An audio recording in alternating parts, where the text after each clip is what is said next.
Oi pessoal, e aí? Aqui prosseguir, né, com a explicação aqui das atividades do bloco, tá? Aqui aqui na página 4, né, nós temos aqui então a continuação aqui com a questão 12. Nós temos um texto, né, que traz um texto informativo aqui, algumas informações, tá? E depois nós temos aqui um pedido, né, para uma produção de texto. Tá? Então, essa atividade aqui está envolvida a produção de texto. Tá? O aluno deve ler o texto, se informar aqui, né? Depois, com base nisso e nos conhecimentos próprios, né, da realidade, escrever um pequeno texto. Tá? Então, essa é a atividade, é o que se pede aqui, né, nessa questão. Ok? Bom, depois nós temos aqui a parte, né, de ortografia, que vem falando das palavras com final ICE com C, né, e ICE com SS, tá? Então aqui explica que, né, muitos sons da língua portuguesa são pronunciados da mesma forma, mas são escritos de formas diferentes, tá? E é o que acontece então aqui com essas duas situações. Aqui vem a explicação, né, que as palavras terminadas com ICE, com C, geralmente são substantivos, e as palavras com terminação ICE com SS são verbos, né? Então, depois dessa breve explicação aqui, né, ortográfica, tem uma atividade aqui para o aluno fazer, né, que é a questão 13 aqui. Então, o aluno vai preencher com uma dessas palavras que está entre parênteses, né, preenchendo aqui então as lacunas. A questão 14, ainda envolvendo nessa ortografia, o aluno vai ler as palavras aqui e separá-las de acordo com, né, na coluna aqui da tabela, de acordo com a escrita delas. Tá? Depois nós temos novamente aqui, né, retas, semi-retas e segmentos de reta. Né? Então aqui envolve a matemática de novo, a geometria aí na matemática. E nós vamos falar um pouquinho então sobre o que é reta, semi-reta e segmento de reta. Tá?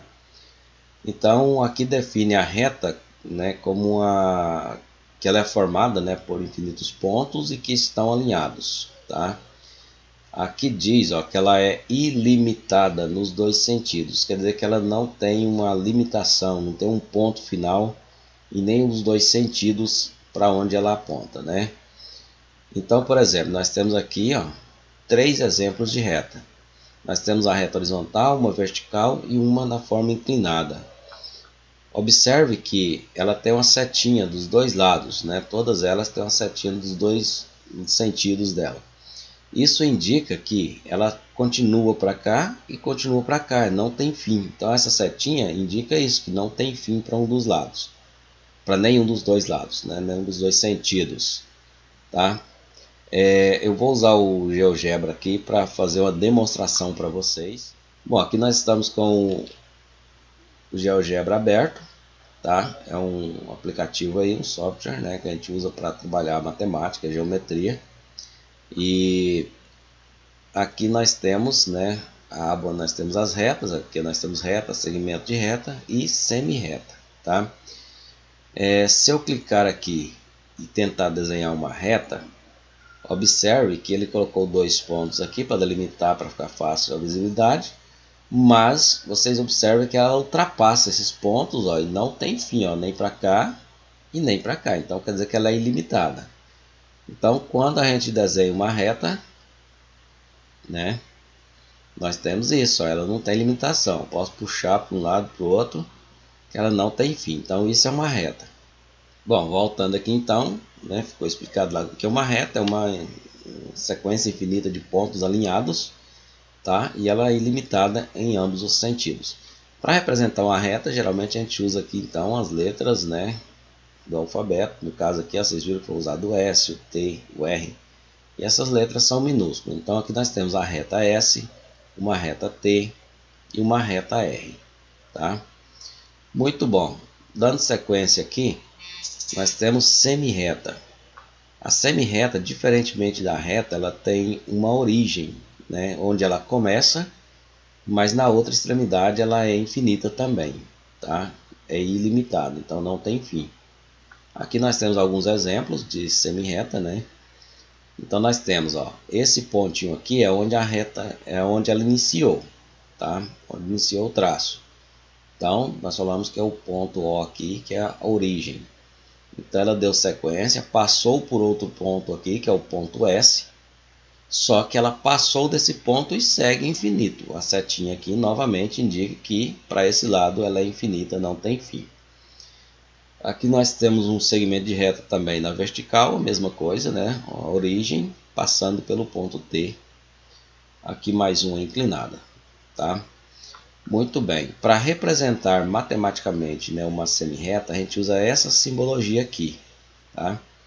Então nós temos aqui, né, se vocês observarem aqui, nós temos aqui o O, que é esse O aqui, né, de origem, e o S aqui. E em cima nós temos uma setinha apontando para um lado apenas. Então isso indica que ela é uma semi-reta, né? Só é infinita para um dos lados. Tá? Então nós dizemos aqui que essa aqui é a semi-reta OS, ou seja, de origem O, passando pelo ponto S. Bom, vamos voltar lá no GeoGebra para a gente ver também a questão da semi-reta lá, né? Então, aqui no GeoGebra, se a gente voltar aqui, né, aqui ó, semi-reta. Então, para traçar uma semi-reta, eu tenho uma origem e do outro lado ele se torna infinito. Então, eu teria aqui a origem. Nesse lado, vocês podem ver que ela não tem fim. Ela continua sempre, né, infinita. Ó. Não tem fim. Então, é ilimitada em uma das extremidades. Só que no caderno, a gente não desenha ela ilimitada dessa forma. A gente põe uma setinha para indicar, então, que ela continua ilimitada para aquele lado. Beleza? Tá, nós temos aqui alguns símbolos, né, aqui mostrando os símbolos usados, então, e o significado deles. O OS, que é essa semi-reta aqui, né, essa simbologia aqui significa segmento de reta com origem no ponto O, passando por S, justamente o que eu expliquei anterior, e assim por diante. Bom, agora nós temos aqui o segmento de reta. O segmento de reta ele é limitado por dois pontos da reta, tá? Então tem aqui o ponto A, aqui nós temos o ponto B, então o segmento de reta ele é limitado por dois pontos, tá? Aqui então nós temos ó, o espaço entre o ponto A e esse espaço entre o ponto B é o que nós falamos de segmento de reta, tá? Ou seja, é como se eu pegasse só esse intervalo aqui, ó. Então esse intervalo aqui entre A e B é um segmento. Nesse caso ele vai ter uma origem e vai ter um fim.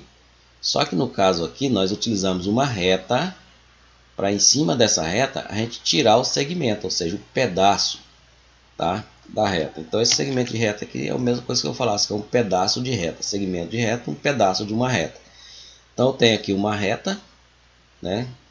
E se eu vir aqui pegar ponto A, o espaço dela, o pedaço dela entre A e B, então eu terei um segmento de reta chamado de AB.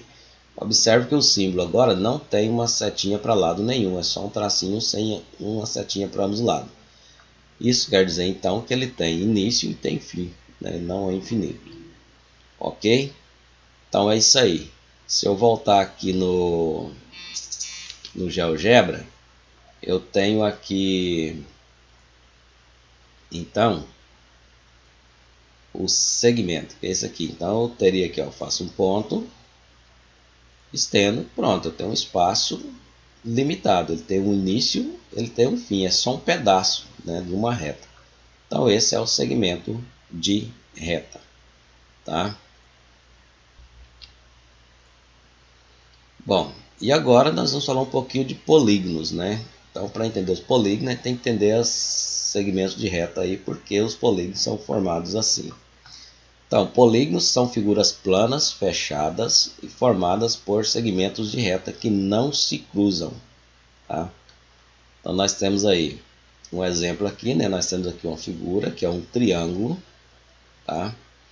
Então observamos que ó, são figuras planas fechadas. É plano, né? Que ele ocupa só o plano aqui, você não ocupa espaço, né? volume, aliás, ele não tem volume no espaço, né? Só mesmo no plano onde ele está desenhado. Bom, então nós temos aqui um segmento de reta de A até B. Esse segmento é um dos lados do triângulo, então ele vai ser chamado de lado C, né? Que vai ser representado agora por uma letrinha minúscula, tá? Então o segmento aqui ele é representado por uma letrinha minúscula. Agora os pontos, onde estão esses pontinhos, que está o A e o B, são chamados de vértices. Então nós temos aqui o vértice A, vértice B, vértice C. Esses são representados com as letras do alfabeto mais maiúscula, tá? Para representar os vértices, a gente utiliza as letras do alfabeto maiúsculo. Para representar o segmento, a gente utiliza as letras minúsculas, né? Então é isso, nós temos o segmento C, o segmento A aqui, o B, e junto, né, interligados, eles estão formando uma figura plana, tá? Que é um polígono. Então, como aqui falou, são figuras planas, fechadas. Fechado porque os pontos se fecharam, eles encontraram os segmentos, né, aliás, e se fecharam, não ficou nenhuma abertura, nenhum desligado do outro. Então, por isso falamos que é fechado. E não se cruzam. Então, para ser polígono, não podem cruzar. Os segmentos têm que se interligarem, mas sem cruzar. Por exemplo, se eu fizesse uma figura assim, isso aqui seria um polígono? Não, porque as retas, os segmentos de retas aqui, ó, se cruzaram. E como aqui está dizendo, né, para ser polígono, elas não podem cruzar também, beleza? Aqui nós temos outra figura plana, que é o retângulo, né? É um quadrilátero, por quê? Porque tem 4 lados, né? 1, 2, 3, 4, 4 lados, tá? Tem aqui também os vértices, né? Indicado aqui pelas letras maiúsculas. E tem aqui os lados, indicado por letras minúsculas do alfabeto, tá? Então é isso aí, polígonos são figuras fechadas formadas por segmentos de reta que não se cruzam, tá? Então aqui vem falando que o retângulo, o triângulo, né, são chamados polígonos, tá? São marcados com letras minúsculas, né, com letras maiúsculas, desculpa, são os vértices, tá? Os pontos, né, com as letras maiúsculas são os vértices e as letras minúsculas representam os lados da figura. Agora aqui demonstra que já o círculo, né, um círculo, apesar de ser uma figura plana, ele não é um polígono, porque não possui em seu contorno segmentos de reta. É outra condição básica para ser polígono, né? Tem que ser formados os lados dele por segmentos de reta. Não pode ter curvas. O círculo é uma figura plana, mas ele não é chamado de polígono justamente por isso, porque as bordas dele é toda curva, né? Então, para ser polígono, tem que ser fechado, não se cruzar e tem que ser formado apenas por segmentos de reta, tá? Então, é isso aí. Os polígonos recebem nomes especiais de acordo com o número de lados, tá? Então, para nomear os polígonos, a gente observa o número de lados que eles têm. Então, nós temos aqui o triângulo, ele tem 3 lados. Tá? Então recebe o triângulo. Na realidade, o triângulo é em relativo aos 3 ângulos, né? Mas o triângulo ele tem também 3 lados. Então esse tri vem de 3. O quadrilátero tem 4 lados. Nós temos aqui representando os quadriláteros, nós temos o quadrado. Mas só que temos outros tipos de quadriláteros. Nós temos losango, que também tem 4 lados. Nós temos o retângulo, né, que também tem 4 lados, o quadrado, tá? E o trapézio, que também tem 4 lados, né? Então tem vários tipos de quadriláteros aí, viu, pessoal, que são polígonos. Com 5 lados são pentágonos, né? O pentágono recebe o nome de pentágono. Penta vem de 5. 6 lados, hexágono. Então utiliza 6 lados, hexágono. 7 lados, heptágono. 8 lados, octógono, e 9 lados, eneágono, tá? Se fosse 10 lados, né, não deu para colocar aqui, tá?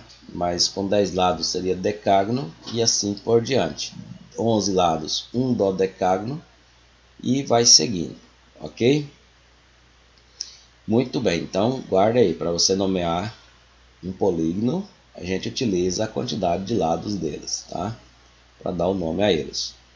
É lógico que ainda existem alguns outros nomes especiais, por exemplo, os quadriláteros, como são vários representantes dos quadriláteros, eles recebem nomes diferenciados também, que no caso é quadrado, retângulo, losango, né, e assim por diante. Bom, vamos ver aqui os elementos de um polígono. Tá? O polígono ele possui vértice, né, e os lados dele, tá? Além da área, né, que ele vai ocupar. Então ele tem aqui vértice, esse pontinho onde os segmentos de reta se encontram. O lado é o segmento, cada um dos segmentos de reta que forma a figura. No caso aqui nós temos um losango, né? Ele tem quatro, né, como de lados, 4 lados e 4 vértices. Né? Muito bem, então essa é a explicação aí, o que é reta, semi-reta, segmento de reta e também polígonos. Agora aqui tem uma atividade, né, que vocês vão preencher a tabela colocando o nome que o polígono recebe, cada um dos polígonos são desenhados aqui, e o número de lados e vértices dele. Tá? Logo após, vocês têm aqui um mosaico composto aí por várias figuras, né, geométricas planas. Ele acaba dando aí essa impressão de, né, de 3D, mas são figuras planas, são polígonos, tá? E vocês vão usar a criatividade de vocês e pintar bem bonito aí, então, esse mosaico, tá? Muito bem. Então é isso aí, né? Bom trabalho a todos aí. Qualquer coisa precisando é só me procurar, ok?